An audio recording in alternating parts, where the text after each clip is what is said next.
Masala dosa, French fries లేకపోతే బంగాళదుంప కూర తింటే షుగర్ లెవెల్స్ పెరిగిపోతాయా? ఇందులో వాస్తవాలు ఎంతవరకు ఉన్నాయో ఇప్పుడు మనం చూద్దాం.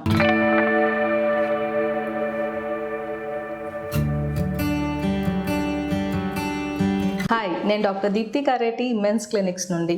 షుగర్ పేషెంట్స్ తీసుకునే ఆహారంలో కూరగాయలు చాలా ఇంపార్టెంట్ న్యూట్రియంట్ వాల్యూ ఉంటుంది. మన హెల్దీ ప్లేట్లో 50% వరకు వెజిటబుల్స్ ఉంటే చాలా మంచిది. ఎందుకంటే ఆకుకూరలు, కూరగాయల్లో విటమిన్ బి, సి, కే వల్ల వాళ్ళకి న్యూరోపతి, కంటి సమస్యలు కూడా రాకుండా ఉంటాయి.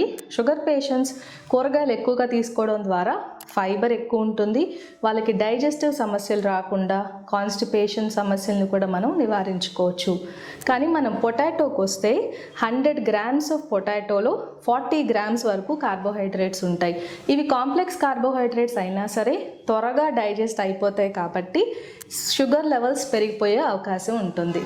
వెస్ట్రన్ కంట్రీస్లో పొటాటో అనేది మెయిన్ సోర్స్ ఆఫ్ కార్బోహైడ్రేట్. కానీ మనం అలా తీసుకోం కదా. మన ప్లేట్ అంతా వైట్ రైస్ లేకపోతే మిల్లెట్స్, జొన్న రొట్టెలు, చపాతీతో నింపేస్తాం. అందులో ఉండేది కార్బోహైడ్రేటే. మళ్ళీ ఇందులో మనం పొటాటో కర్రీ తీసుకుంటే దాంట్లో ఉండేది కూడా కార్బోహైడ్రేటే. కాబట్టి రెండు కలిపి షుగర్ లెవెల్స్ని పెంచేసే అవకాశాలు ఉంటాయి షుగర్ పేషెంట్స్లో. కాబట్టి డయాబెటిక్ పేషెంట్స్ బంగాళదుంపని తినచ్చు. అది కూడా వారానికి ఒకసారి లిమిట్ చేసి 2 to 3 pieces వరకు తీసుకుంటే మనం షుగర్ లెవెల్స్ పెరగకుండా చూసుకోవచ్చు.